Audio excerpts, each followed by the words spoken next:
করা যাবে না। এই তিনটা জিনিস মাথায় রাখতে হবে। অবজেকশনস ইজ ন্যাচারাল, আর হচ্ছে don't take it personally, have patience and be cool. সব সময় এই তিনটা জিনিস মাথায় রাখতে হবে যে কোনো অবজেকশনের আগে। এখন ধরেন এই প্রশ্নের উত্তরটা আমরা দেব নেটওয়ার্ক মার্কেটিং লোক ঠকানো ব্যবসা। এটা আমরা শুনি কিনা?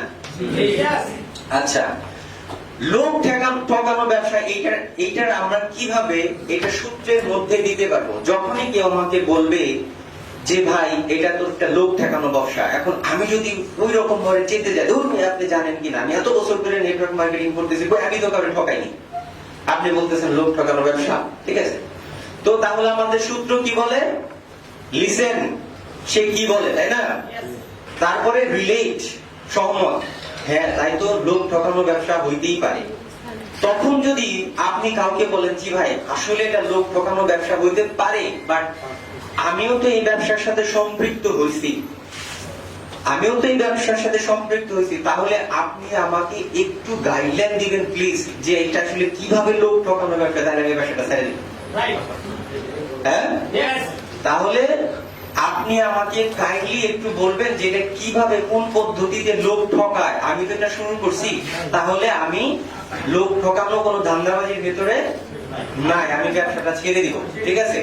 আচ্ছা, এই কথাটা যদি যখনই আপনি বলবেন, তখন হচ্ছে ফিলোসফি যেটা বলে সেটা হচ্ছে যখনই আপনি কারোর সাথে রিলেট করেন, যে প্রথমে শুনছেন, যখন সহমত পোষণ করেন, তার আপনার একটা সহানুভূতি হয় আপনার কথা শোনার জন্য এবং আপনার সাথে অ্যাটলিস্ট ভালো ব্যবহার করার জন্য। চিটার ব্যাপারটা বলতে পারবেন না, তাই না? যখন আপনি বললেন যে আপনি আমাকে তাহলে বলেন যে কি কি ভাবে চিটারি হয়, ঠিক আছে, আমি তাহলে বিজনেসটা করবো না, হয়তো বা সে আপনাকে তখন কোনো অ্যান্সার দিবে না। কেন দিবে না জানেন? কারণ এই বিষয়ে আসলে তার কোনো ধারণা নেই, ঠিক আছে? কিন্তু আপনি প্রশ্নটা কেন করলেন? আপনি প্রশ্নটা করবেন হলো তার ভেতরে আসলে কি জমা আছে এটা বের করার জন্য, তাই না? তারপরে তো সে আপনাকে অবশ্যই বলবে যে ভাই আমার তো আসলে আমি নিজে করি নাই, আমি শুনছি। এতক্ষণে কিন্তু তার গলা অনেকও করেছে, আমি নিজে করি নাই, আমি এটা শুনছি। তাহলে হচ্ছে তাকে এইখানে আপনি ঠিক প্রপোজটা এইভাবে হইতে পারে, যে আপনার প্রপোজালটা এইভাবে হতে পারে, দেখেন আমরা যে মার্কেটিংটা করি, এই মার্কেটিংটার নাম কিন্তু অল্টারনেটিভ একটা নেম আছে যেটা আমরা কম ইউজ করি, সেটা ডিরেক্ট সেলিং। এই ডিরেক্ট সেলিং এর বিজনেসের ভেতরে আপনি কিন্তু কি বলছেন যে আপনি যদি আমাকে বুঝাই দিতে পারেন যে এটা চিটারি বাটপারি, তাহলে আমিও করবো না। এখন হচ্ছে আপনি বললেন যে তাহলে কোথায় কোথায় চিটারি বাটপারি আছে ওনাকে বলতে বলতেছেন, ঠিক আছে, কিন্তু উনি আসলে ঠিক বলতে পারতেছেন না। বাট আপনি আপনার ফ্লোরটা নিয়ে তখন বলবেন যে দেখেন আমি যে বিজনেসটা করি সেটা হচ্ছে ডিরেক্ট সেলিং ব্যবসা। তো এই ব্যবসাটা হচ্ছে কি আমরা কোম্পানি থেকে, অন্যান্য ব্যবসার মতো এটা একটা ব্যবসা, তো কোম্পানি উৎপাদন করে আমরা কাস্টমারের কাছে পৌঁছায় দিই এবং সেই প্রোডাক্টটা সেই যে আমরা যে কাস্টমারের কাছে দিই সেইখান থেকে প্রোডাক্ট সেলিং এর উপরে আমাদের একটা কমিশন দেয়। কিসের উপরে দেয়? প্রোডাক্ট সেলিং এর উপরে কমিশন দেয়। আচ্ছা ভাই বলেন তো দেখি, এই যে প্রোডাক্ট সেল হওয়ার পরে যে একটা কমিশন দেয়, এটার ভিতরে আসলে কি কোনো, আমি তো কোনো বাটপারি বা চিটারি দেখতে পাচ্ছি, আপনার কি মনে হয়? আপনি কি কোনো চিটারি বাটপারি দেখতে পাচ্ছেন? আসলে তার এখানে বলার কোনো জায়গা আছে যে না এটা আছে?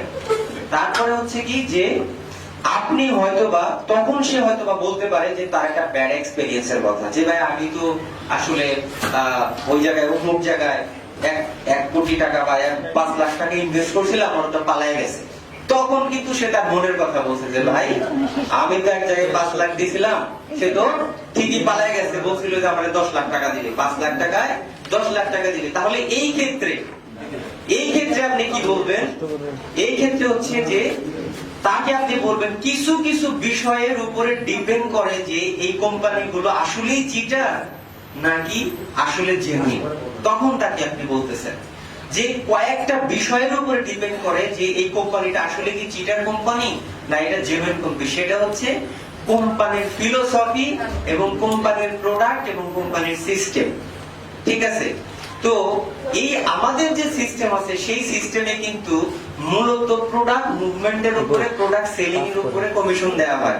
কিন্তু আমার মনে হয় আপনি আপনি যেখানে ইনভেস্ট করছেন ওইখানে শুধু ওনারা বলছে যে লোক নিয়ে আসেন আর টাকা দেন, লোক নিয়ে আসেন আর টাকা দেন, মনে হয় এই ধরনের একটা কনসেপ্ট নয়, তখন কিন্তু কমন করে যাবে। কারণ ভালো কোনো কোম্পানি যদি আপনার লোক নিয়ে আসেন আর হচ্ছে টাকা দেন, এই কনসেপ্ট তো তাদের নাই, কনসেপ্ট সেলিং কনসেপ্ট তো নাই, তাই না? যেহেতু তার কমন পড়ে যাবে ইয়েস আমার কোম্পানি তো এরকম ছিল, তখন কিন্তু দেখবেন 90% ক্ষেত্রে আপনার প্রসপেক্ট আপনার সাথে এগ্রি করবে। ওকে, ক্লিয়ার? আমরা বুঝতে পারছি? তাহলে মার্কেটিং, নেটওয়ার্ক মার্কেটিং, লোক ঠকানো ব্যবসা, এই অবজেকশনটা আমরা হ্যান্ডেল করতে পারবো না? যদি কেউ বলে ইনশাআল্লাহ পারবো। নেক্সট আমাদের যে জিনিসটা হচ্ছে যে যেটা বলছিলাম, আপনার উত্তর যদি তৈরিও থাকে তারপরেও কিন্তু আপনি কি করবেন না, আপনি মনে করেন যে আপনাকে আরেকটা নেগেটিভ কথা বললো, আপনার উত্তর যদি আপনার কাছে তৈরিও থাকে তারপরে আপনি কি করবেন না, উত্তর দিবেন না। কেন উত্তর দিবেন না বলেন? আমরা উত্তর কেন দিব না? জি, কারণ আমরা তো সূত্রের মধ্যে আছি, তাই না? আমরা সূত্রের মধ্যে আছি, লিসেন, রিলেট, স্টোরি আর হচ্ছে কোশ্চেন। এটা আমি এই সূত্র অনুযায়ী অবজেকশন হ্যান্ডলিং এর কয়েকটা পার্ট আমি দেখিয়ে দিব, তাহলে আরো খুব সুবিধা হবে।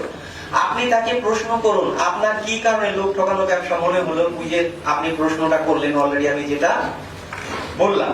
আচ্ছা, এখন দেখেন যে আই হ্যাভ নো টাইম, মানে এই প্রশ্নটা আমরা ফ্রিকোয়েন্টলি শুনি না যে ভাই আমার তো আসলে সময় নেই। একটা কমন না যে ভাই চাকরি বাকরি করে যে অবস্থা, আমি এই সময়টা আসলে এই ব্যবসা করার সময় আমি বের করবো কোথা থেকে, আমার সময় নাই। আসলেই কি তার সময় নাই, না এটা একটা অজুহাত, তাই না? লেম এক্সকিউজ না একেবারে, বাট হয়তো সে জানে না। তো তাহলে দেখেন যে আমার সময় নাই, তখন এটা উত্তরটা কি হতে পারে? জি ভাই, ইয়েস, ওই যে লিসেন করছেন না, এখন রিলেট, জি ভাই আসলে সময়টা কিন্তু সবার জন্য খুবই মূল্যবান। দেখতে পাচ্ছি যে আসলে অনেক মানুষের হাতেই সময় থাকে না, অনেক মানুষ খুব বিজি, কিন্তু বিশ্বাস করেন আমি যে প্রস্তাবটা দিচ্ছি সেই প্রস্তাবটা হচ্ছে যাদের সময় নাই তাদের জন্য, তাই না? আমার যে বিজনেসটা আসলে এই বিজনেসের কনসেপ্টটা হচ্ছে যাদের আসলে সময় নাই তাদের জন্য। তার মানে কি ওরা বের হওয়ার রাস্তা আছে কোনো? ও কিন্তু অলরেডি বলে দিয়েছে যে আমার সময় নাই, আর আপনি অফারই করতেছেন যাদের সময় নাই তাদের জন্য, ঠিক কিনা? আচ্ছা, এখন হচ্ছে কিভাবে সেটা হলো যে দেখেন এই আমাদের সিস্টেমটা হচ্ছে এমন একটা সিস্টেম যেখানে আপনাকে একা একা কাজ করতে হয় না, যার কারণে একা কাজ করতে হয় না, যার কারণে হচ্ছে অন্যের সময় আপনি ধার করতে পারেন, অন্যের সময় আপনি নিতে পারেন। সেটা কিভাবে? এই কথা যদি আপনি কাউকে বলেন যে আসলে খুবই ব্যস্ত, অনেক ব্যস্ত মানুষের জন্য আমাদের বিজনেসটা, তাহলে সে অবশ্যই তার মানে টাইম ফ্রিডমের জন্য আপনার সাথে এগ্রি করবে।